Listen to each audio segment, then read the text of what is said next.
खुदावन यीशु मसीह के मधुर और मीठे नाम में आपको सलाम। आज की बेहतरीन किस्म की बात के लिए हम आपका स्वागत करते हैं। और आज का जो बाइबल पद है वो यहेजकेल उसका 34 अध्याय पद 11। यहेजकेल उसका 34 अध्याय पद 11। क्योंकि परमेश्वर यहोवा यूँ कहता है, देखो मैं आप ही अपनी भेड़ बकरियों की सुधि लूँगा और उन्हें ढूंढूंगा। दुआ मांगे। हम धन्यवाद करते हैं आज के इस वचन के लिए जो आपने हमें दिया। इस पर बरकत देना और आगे हमारी अगुवाई करना और ज्ञान बुद्धि समझ देना। खुदा यीशु मसीह के नाम से मांगते हैं, आमीन। एक इंसान के पास कुछ भेड़ें थी और वो अपनी भेड़ों को चराने के लिए जंगल में बाहर ले गया। और जब वो शाम को लौट कर के आता है तो देखता है कि एक भेड़ उसकी कम है। वो भेड़ों को वहाँ छोड़ता है, फिर उस भेड़ को ढूंढने के लिए निकलता है, क्योंकि जब गिनती करता है तो भेड़ कम रहती है। जैसे कि हम लूका 15 उसके 4 पद को जब हम पढ़ते हैं तो वहाँ पर लिखा हुआ है, लूका 15 पद 4 में लिखा है,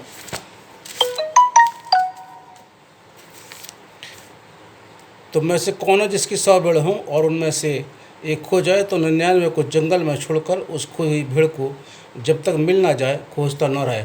तो वो ढूंढने के लिए निकलता है और काफ़ी देर तक ढूंढता रहता है, लेकिन उसको नहीं मिलती है। भेड़ जो थी वो जंगल में खो गई थी, यानी एक झाड़ी में फंस गई थी भेड़। वो जब भेड़ झाड़ी में फंस गई तो कोशिश करी भेड़ ने अपने आप को निकालने की, लेकिन वो नहीं निकाल पाई।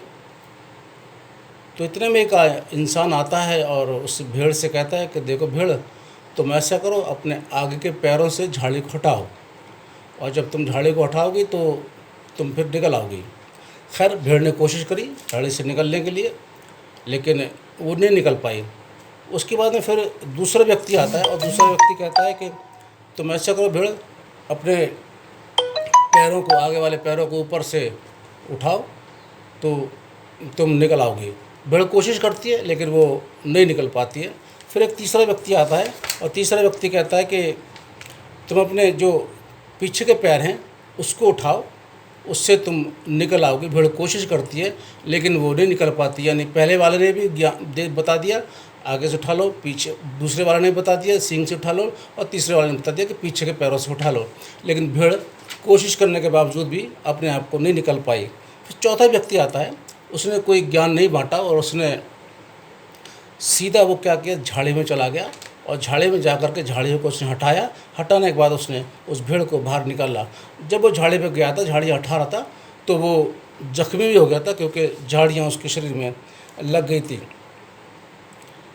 सब के सब भटक गए थे, यानी कि झाड़ी में जब भेड़ फंस गई थी तो अब उसके बाद में वो जब चौथा इंसान आता है उसको बाहर निकालता है बिना किसी ज्ञान बांटे। अब बाइबल से हम देखते हैं इंसान भटक गया था। जैसे यशायाह 53 उसके 6 पद में लिखा है कि सबके सब भटक गए थे, कोई सब ने अपना अपना रास्ता ले लिया था। उसके बाद उसको निकालने के लिए, इंसान को निकालने के लिए, यानी इंसान जब भटक गया तो गुनाह की झाड़ी में फंस गया। और जब गुनाह की झाड़ी में फंस गया तो बहुत से लोग आए और ज्ञान बांटना शुरू कर दिया गुनाह के लिए, लेकिन वो अपनी तरफ से किसी ने कोशिश नहीं करी, बस बोलते गए ऐसा कर लो, धार्मिक काम करो, ऐसे करो। क्योंकि हम पढ़ते हैं जब यहेजकेल 34 और उसके 6 पद को जब हम पढ़ते हैं तो वहाँ पर लिखा हुआ है, यहेजकेल 34 उसके 6 पद में, मेरी भेड़ बकरियाँ तितर बितर हो गई हैं, वे सारे पहाड़ों और ऊंचे ऊंचे टीलों पर भटकती थीं।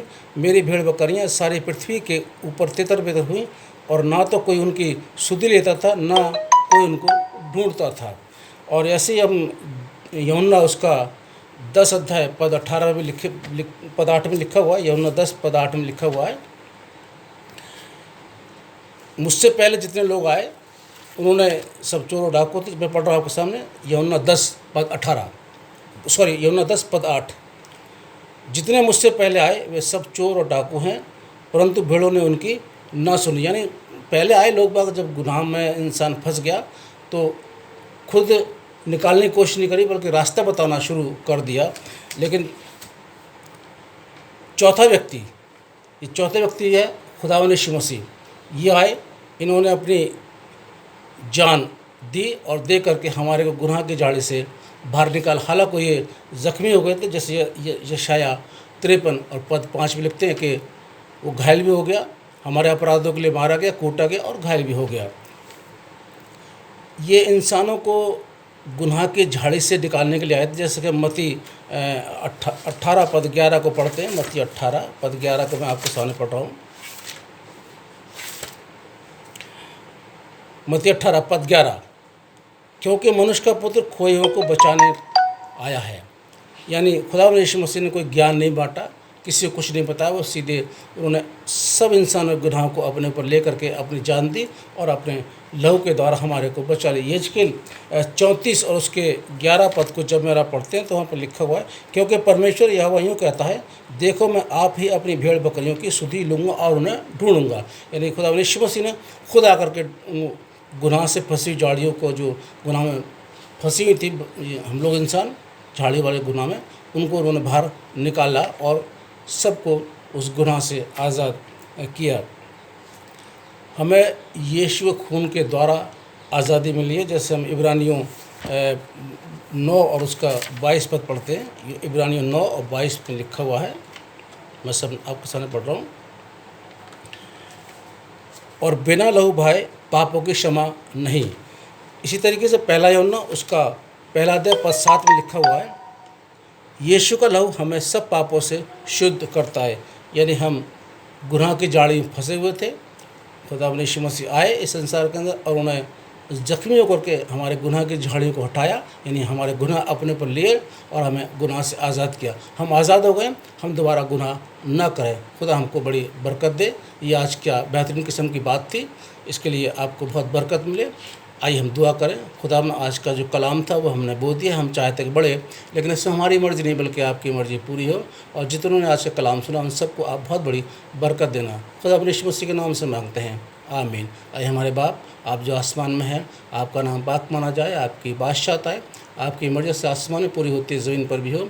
हमारे रोज़ की रोटी आज हमें बख्श देना और इस तरीके से हम अपने कसूर वालों को माफ़ करते हैं, आप हमारे कसूरों को माफ़ करना।